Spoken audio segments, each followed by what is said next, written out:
Let's listen to that heart valve that you have. The Affordable Care Act is changing the business of doctoring in America. Open wide, say aha.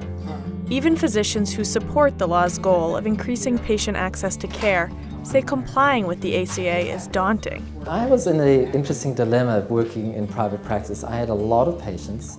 The Affordable Care Act was looming, and I had a lot of compliance issues that I had to fall in line with. She does have known patellofemoral syndrome. Rather than deal with costly changes like conversion to electronic medical records, Dr. Sven Johnson decided to sell his practice. Today he works for Baptist Health, one of Kentucky's largest hospital systems. Thyroid was also a little bit off, eh? The backing of a corporation has made the Affordable Care Act far less taxing. A lot of things were changing very quickly, and I don't feel like I have that much of an interest in keeping up with all the details, and you really need to be right now if you're in private practice. The reality is approaching. As of October 1st, the Kentucky Health Exchange website, Connect, began enrolling about 1,000 patients a day.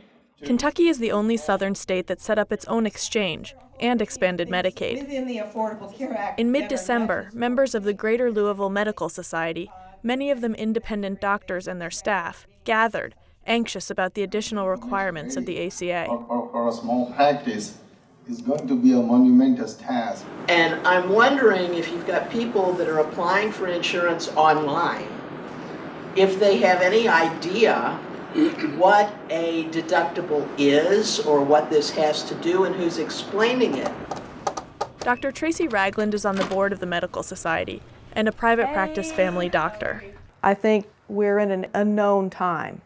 The possibility of not being able to survive in a private practice, especially primary care and other specialties, is very real. Can I listen back here? For our group, however, we're very committed to staying independent. Dr. Ragland has already made the switch to electronic records, but one of her biggest concerns is leverage. She worries that independent physicians have less power than large hospitals when negotiating reimbursement rates with insurance companies. In this area, Humana's rates of reimbursement for private independent physicians such as myself have generally been flat for over a decade. Louisville-based Humana is one of several insurance companies that's offering new plans on the healthcare exchange in Kentucky. This is a complicated process, and it's going to take time for everyone to understand this new product. The company says that establishing reimbursement rates is a negotiation with doctors, regardless of who they work for. It's a discussion and it's a negotiation. So I don't know what every single physician in Kentucky's getting, but I know that whatever they're getting, they agreed upon receiving. Blood pressure's up just a tad. But Dr. Ragland says her office couldn't negotiate a high enough rate, so she's not taking Humana's exchange plans.